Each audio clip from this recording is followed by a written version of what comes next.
This video is brought to you by CatBeast.com. Design your own custom snapbacks and hats. Hey, what's good guys? This is Nightwing2303 from WearTesters.com. Today we have the performance review on these guys right here. This is the Nike PG1, so with that being said, let's go ahead and get right into it. So the traction pattern on the PG1 will serve you well on court. This particular model right here does feature translucent rubber, and while it is better than what I've used in the past from Nike basketball, it's still not the best option to use in my personal opinion. If you want to avoid any potential issues with slipping and sliding when dust is present, then I would definitely just skip a version that has translucent rubber and just go straight for a pair that has solid rubber. Now, while the translucent rubber usually poses a problem, the pattern itself here was able to save it for the most part. It was only when dust was like really present that I was slipping around, or when the court's condition was horrible. And when I say court condition, I'm talking about the actual finish of the floor. Courts that get refinished about once a year, they normally, even with dust, you'll still get some sort of grip out of the shoes. But some courts, they just save money and they don't refinish their floors at all. And there's this one court that I don't even know when the last time they refinished it. It must have been like 30 years ago. So when I have a shoe that works well on that floor, I know that the traction is legit. This guy right here, it just couldn't hang with that floor, unfortunately. So again, go with the solid option just to be safe. That's what I would do. For those of you curious as to why they always use translucent rubber on Nike models, it's this reason right here. It's to showcase their tech. Now with the PG1, we are going to get solid options that do highlight the tech still by changing the color of the rubber. I don't know why they haven't done that before, but it's a genius idea. It allows you to showcase the tech and still have a rubber that is a viable option for performance on court. So traction overall was pretty good. It wasn't great, it wasn't the best,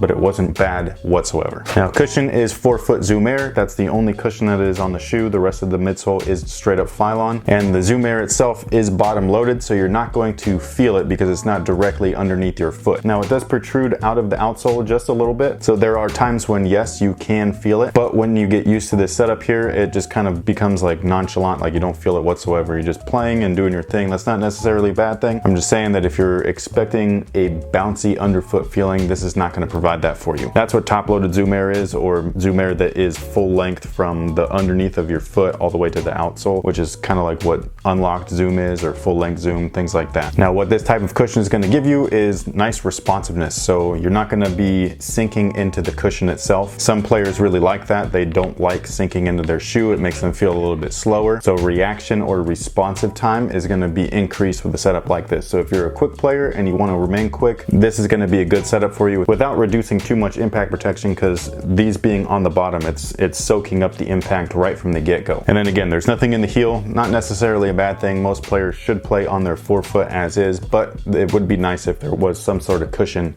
in the back, just in case you do need it, which happens every once in a while, rebounding, jumping, things like that. So cushion, decent at best. It's basically a budget option for a signature model. And if you played in last year's Nike Hyper Rev, that's exactly what the forefoot feels like. Bottom loaded Zoom, not bad, not amazing, but it's there and it does its job. Now, as far as materials go, this is one of my favorite parts of the shoe. This is exactly how I personally like my shoes. You get a little bit of everything here without it making it feel real awkward or gimmicky, you know what I mean? So you have a newer age material, which is like that fuse and mesh upper at the forefoot area. The fuse is there to protect the mesh underneath it for high wear areas, which it does do a good job of. But then it takes things back to the time when I grew up, which is when shoes were made out of leather and nubuck and things like that. And that's what this whole rear panel is. And it offers a little bit more support. It's less stretchy than mesh, a little bit more restrictive, but that's good in this section of the shoe because that's right where you want it. You want it to be able to contain your midfoot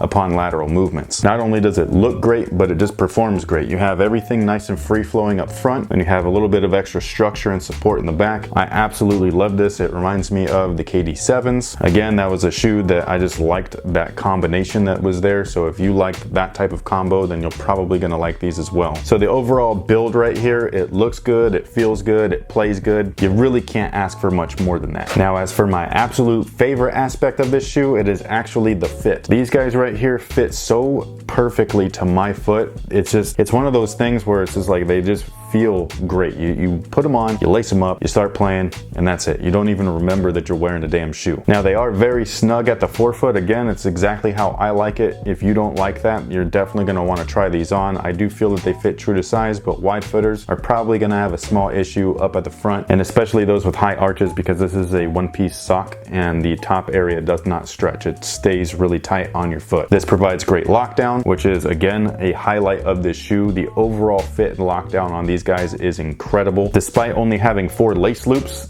these guys really lock in that midfoot. This whole one-piece booty construction keeps you snug in the heel, and the overall shape of the forefoot is very snug, so it conforms to that area of your foot as well, with no slippage, no dead space. And then they added this little strap right here, which admittedly I thought was useless at first because it just looks weird. It doesn't look like it's going to do anything. But when you're in the shoe and you actually pull the flywire harness strands and then you wrap that strap over, you can actually feel it just really hugging and securing your foot. It's a great feeling. The overall fit, if you guys have played in the Kobe 5, is very similar to that, where they just feel one-to-one with you, and it's an awesome feeling to have on a basketball shoe. Now, support on these guys is pretty good as well. A lot of people think that low tops can't be supportive, which is completely false. These guys have every support feature that a mid or a high would have. The only thing that it's missing is just a couple of inches of extra material. As long as the fit and the overall security or lockdown of the shoe is good, then usually you're going to get some pretty decent support, which is what this guy offers right here. You do have an internal heel counter, and then that sock-like one-to-one fit is great. And then all of these little peaks that are along the midsole, those actually raise up and cup your heel, so it actually keeps your foot on the footbed right there. It's ensuring that it's not going to roll over. And then it does that right here at the forefoot as well. And that's something that I personally love. I just really like it when a midsole really cups your foot, because it makes you feel like you're sitting inside the shoe. You're really in there. You're not going to roll over or anything like that. And I've had that happen in multiple pairs of shoes. It's not a good thing, and it can increase the risk of injury. So having something like this, I think, is a great thing. You do have a small outrigger right here, and while it does look like it's tucked underneath the midsole quite a bit, it actually does its job. Something as small as this would have made a huge difference in the lateral support of the LeBron 14, but I am glad that it's in this guy right here because I like the way that these feel a little bit more. And then, like I said earlier, the overall fit and containment or lockdown is really what's supporting your foot overall, and these guys do a great job of that. So overall, I'm not going to say that this is the best thing that Nike's come out with in years, because it's not. It's a basic average shoe with Paul George's logo on there. It's basically a hyper rev, you know what I mean? Like, if you've liked the hyper revs of the past, you're going to definitely like these guys right here. I've personally really loved the hyper rev line, so these guys are my